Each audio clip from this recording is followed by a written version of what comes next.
I'm Dennis Rainey, and this is another episode of Inspiring Courageous Faith. And I can't wait for you to watch and listen to this podcast.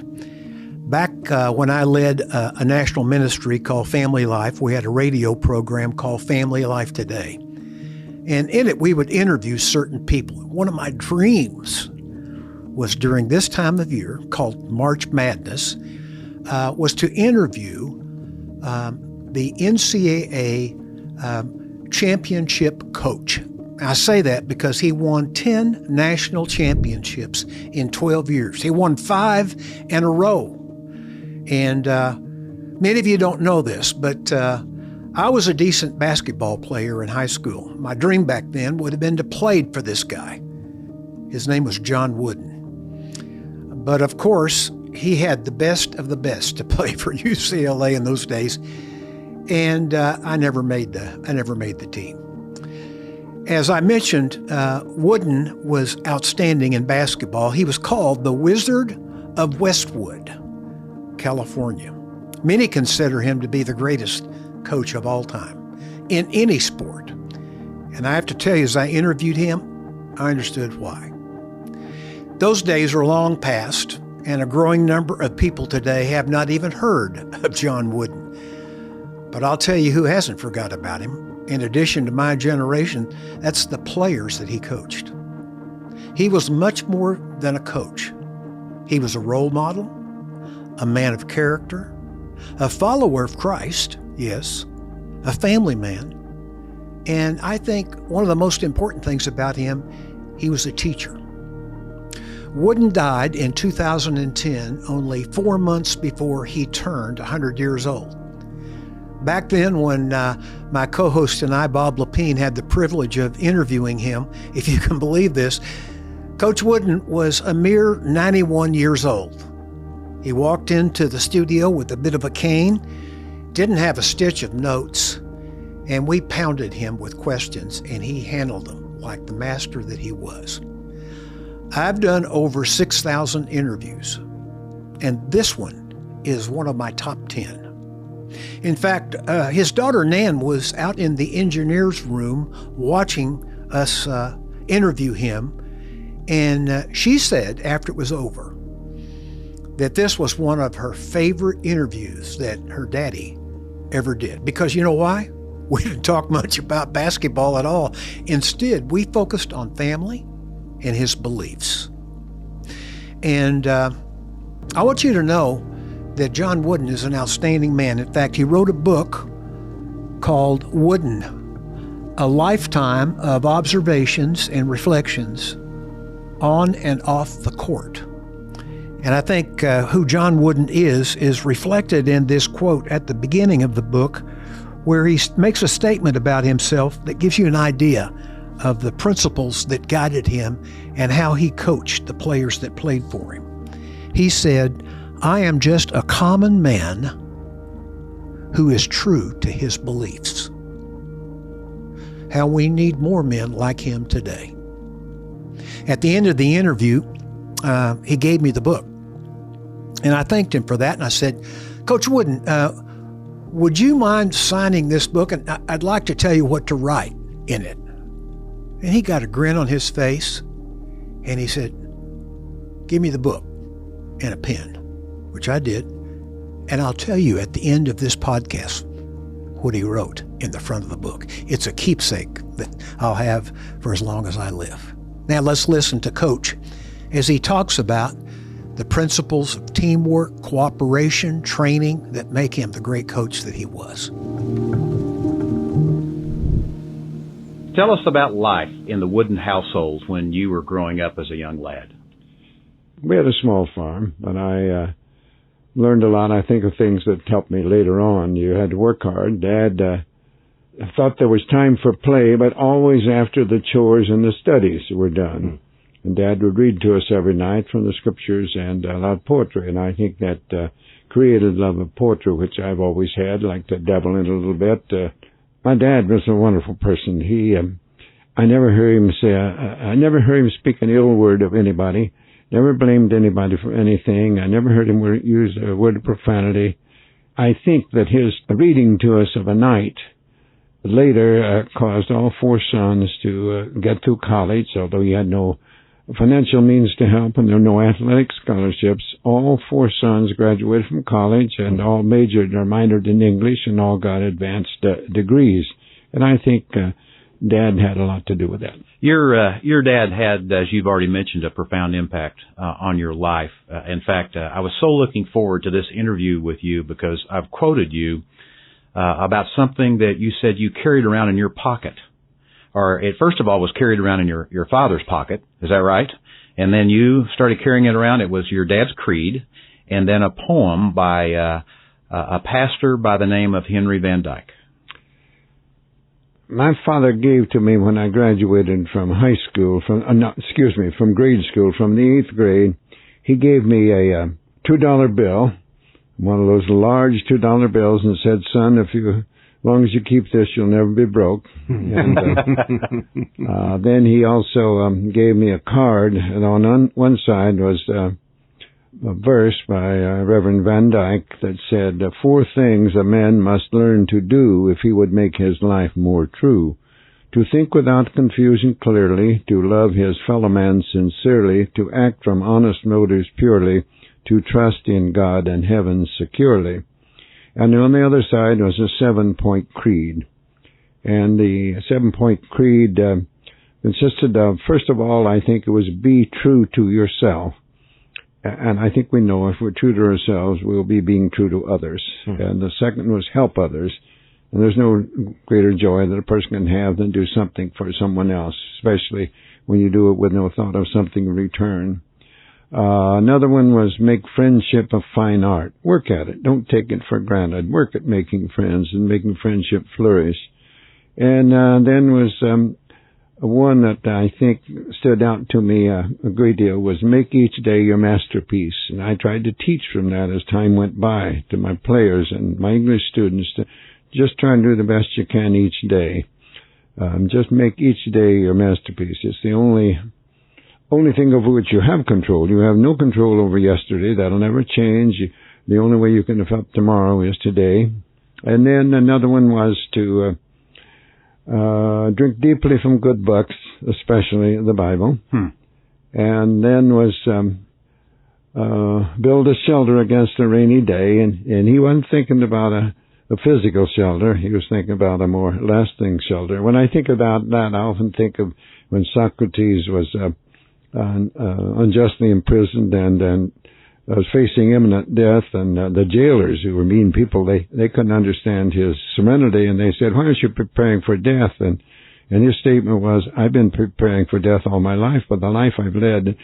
And when I think of building a shelter against a rainy day, I think that's what Dad had in mind. And then the 7th was give thanks for your blessings and pray for guidance every day. And I've carried that with me in one form or another since those days, yes. Those core convictions are so bedrock with you. That's a part of how your mom and dad raised you. I think some people, we hear those things here in the 21st century, and some people go, that sounds kind of old-fashioned, kind of corny.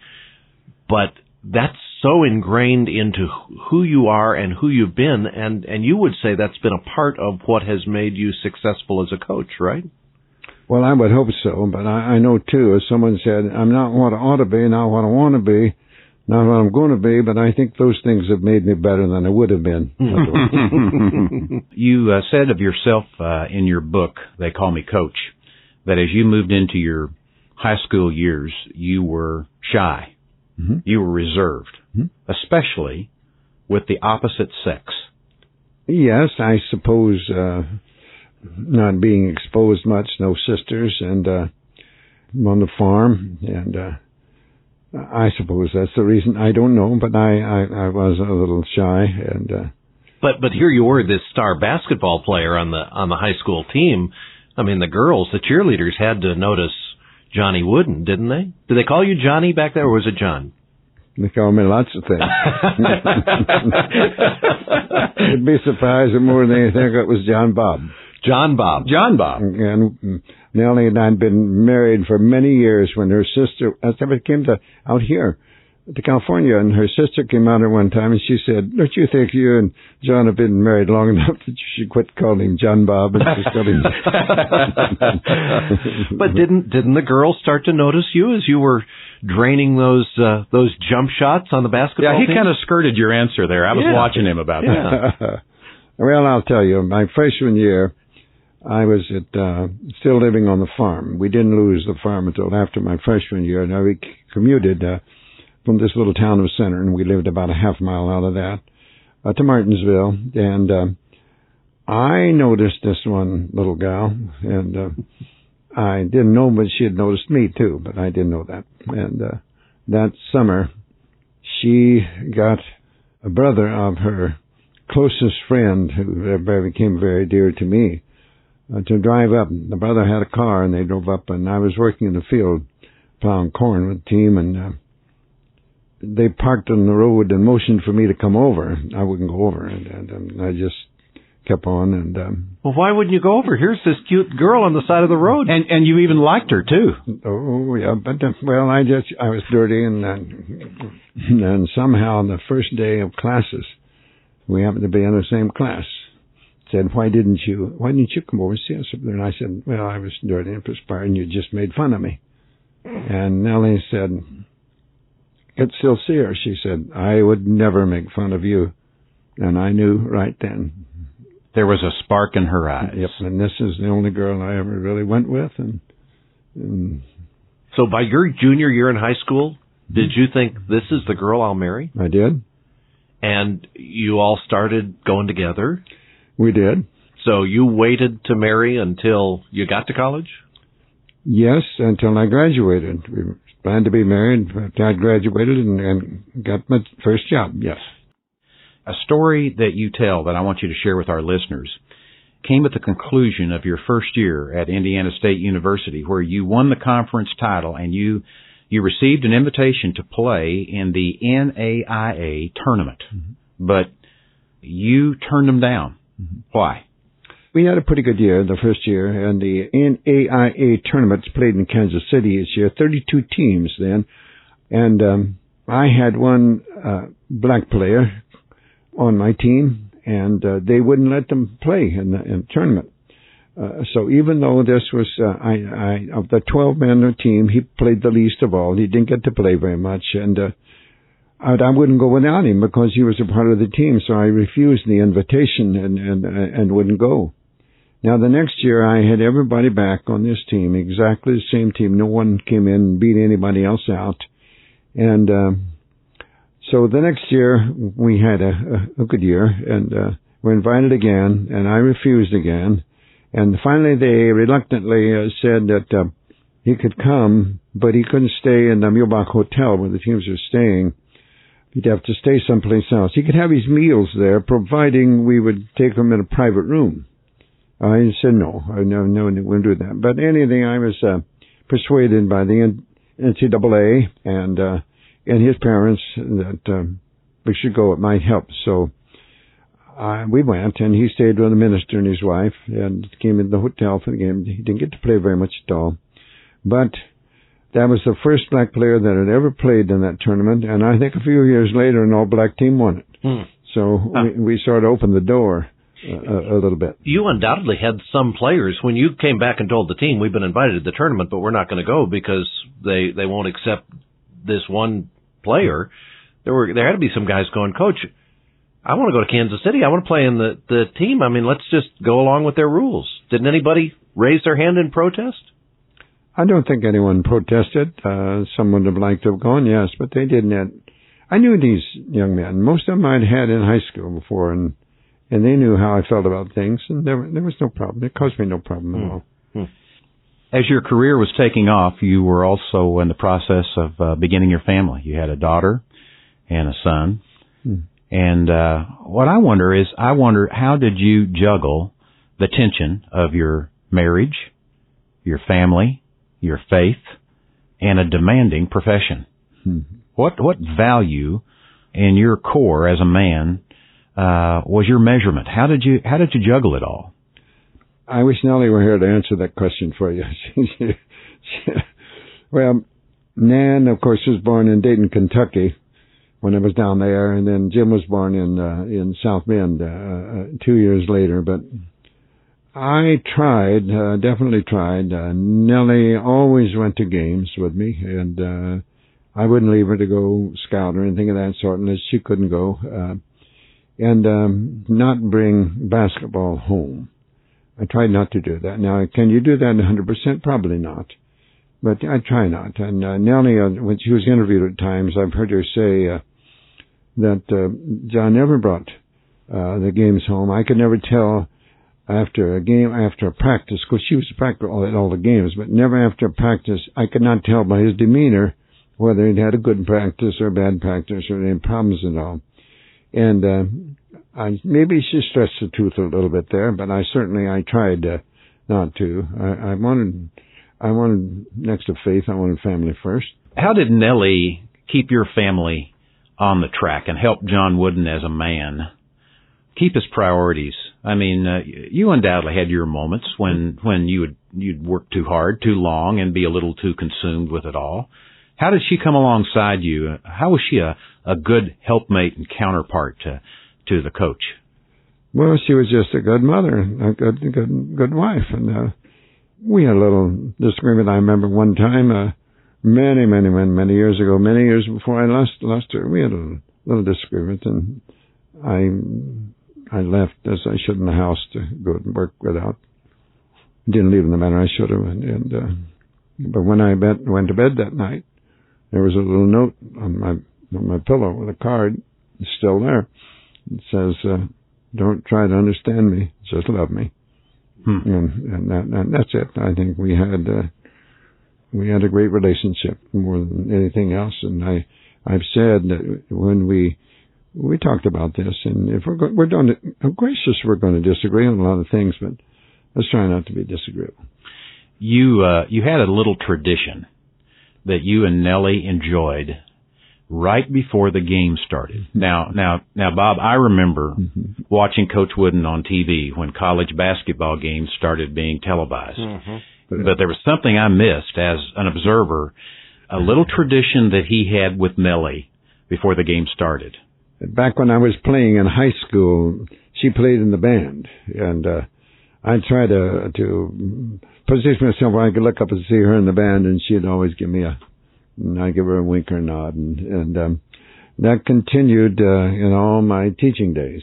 That before every games, I'd find her, and I'd give her a wink or nod, and so that's probably what you're thinking of. And superstition? No, it wasn't superstition. It just made me feel good. Just a little wink. That's right.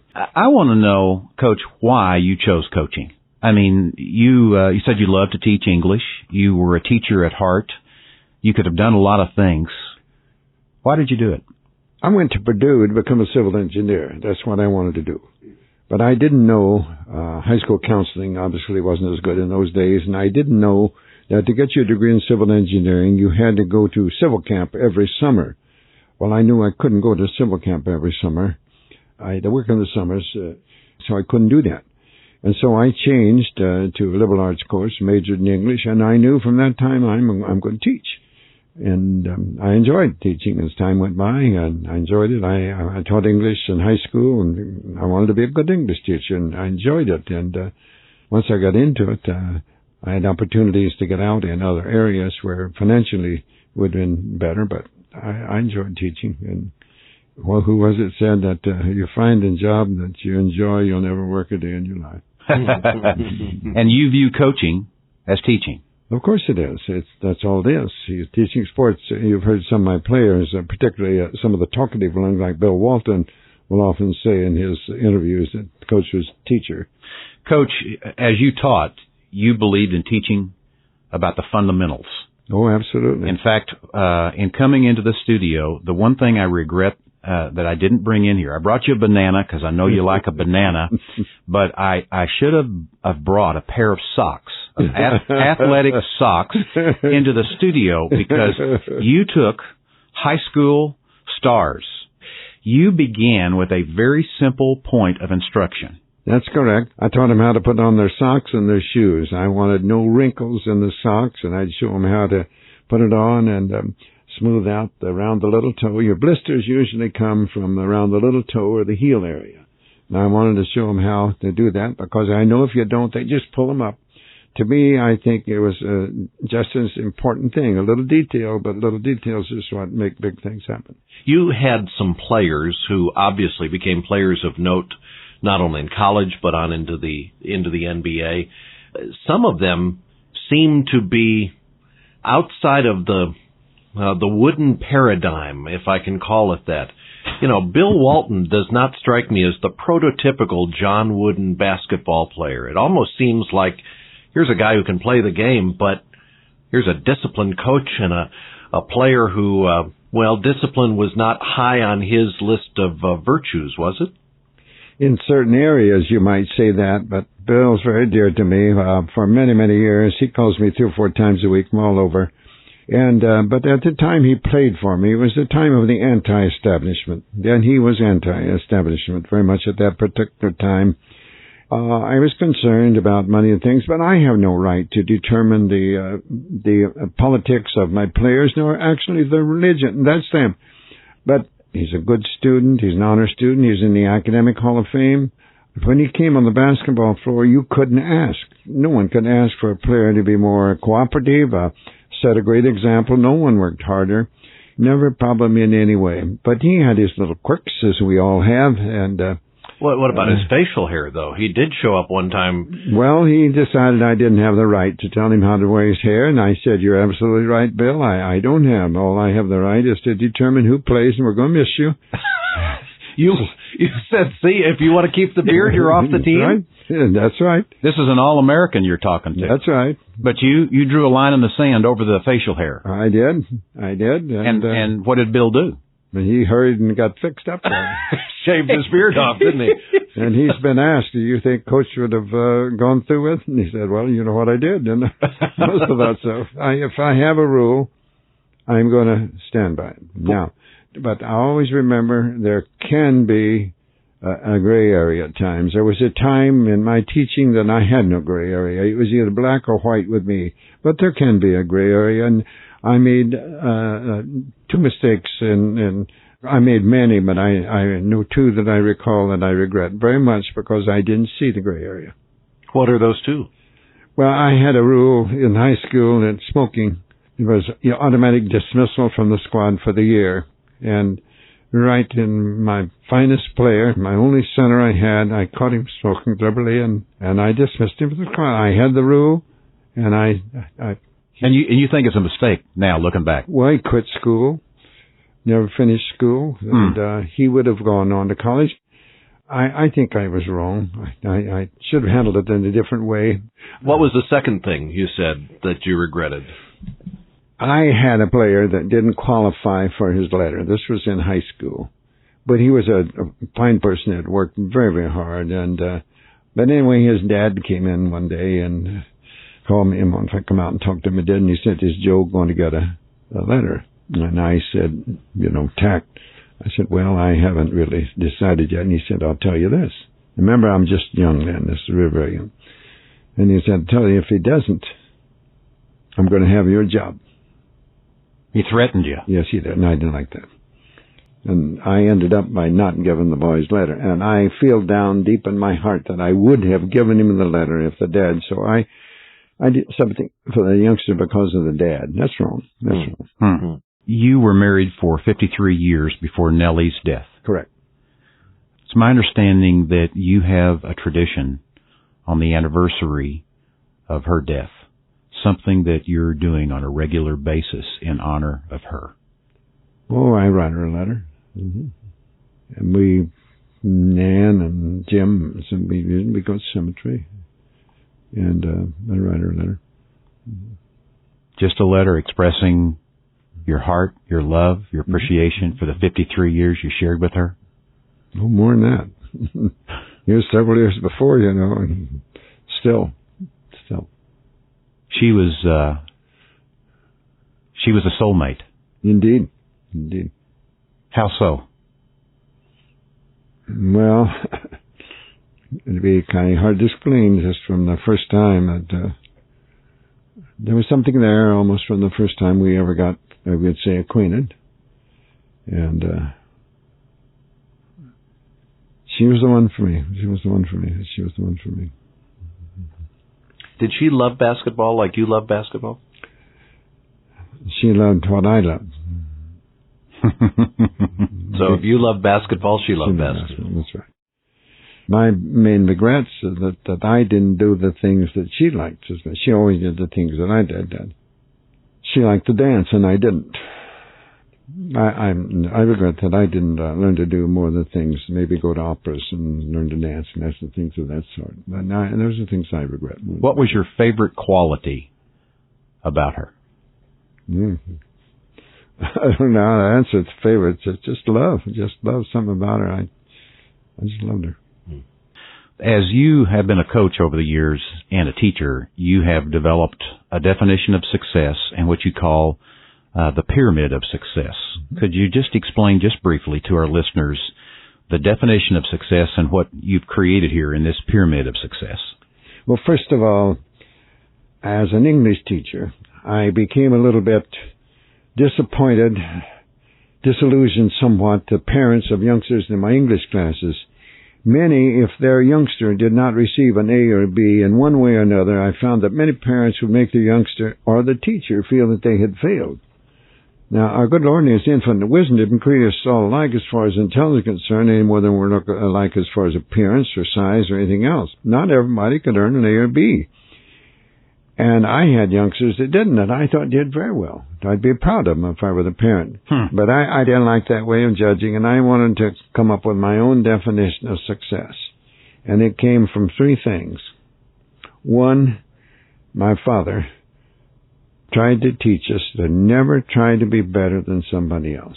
Always learn from others, and never cease trying to be the best you can be. That's under your control, and the other isn't. And if you get too involved and engrossed and concerned in regard to the things over which you have no control, it will adversely affect the things over which you have control. And I also recalled a discussion in class that we'd had many years before, which success was discussed, and most everyone went along with Mr. Webster's definition of an accumulation of material possession or the attainment of position of power or prestige or something of that sort. And then I ran across a verse, and as you indicated, I like verse, and I ran across a simple verse that said, "At God's footstool to confess, a poor soul knelt and bowed his head. I failed," he cried. "The Master said, thou didst thy best. That is success." And I believe that's true. And from those three things, I coined my own definition of success. Success is peace of mind, attained only through self-satisfaction in knowing you made the effort to become the best of which you're capable. And you're the only one that will know that. You know you can fool everybody else. It's like character and reputation. Your character, you're the only one that knows. And your reputation is what you're perceived to be by others, but your character is what you really are.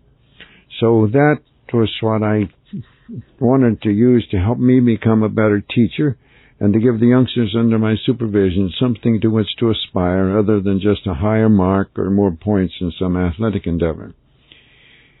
But it didn't seem to be serving the purpose for which I had hoped, and I tried to analyze it, and I came to the conclusion that it would be much better if I come up with something you could see. But it gave me an idea of a pyramid, and I started working on that, and I worked on it for the next 14 years. But somehow, the first two blocks I selected were the cornerstones. And if any structure is to have any real strength and solidity, it must have a strong foundation, and the cornerstones anchor it. And I used industrious enthusiasm, and I believe that today.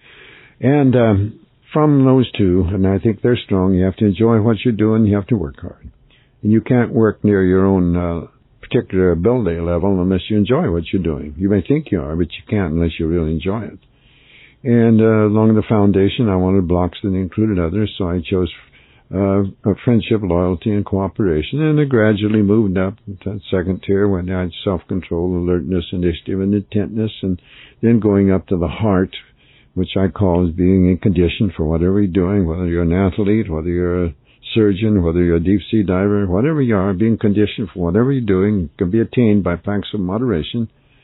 And then you have to have the skills. You must know how to do things. You must be able to do it, and you must be able to do them quickly, oftentimes. And then team spirit. That's consideration for others. I could talk on that for a long time. Consideration for others, and all these blocks below will help you become confident. You can't have confidence unless you're prepared. Failure to prepare is preparing to fail. And you can't have confidence without being prepared. And you can't have that without the blocks below. You must have confidence, and then you must have poise. And I also coined my own definition of poise. And poise to me is just being yourself. The person who has poise is not acting, they're not pretending, they're not trying to be something they're not. They are themselves. Therefore, they're going to function at whatever they're doing near their own particular level of competency. There'll be no fear, no trepidation at all.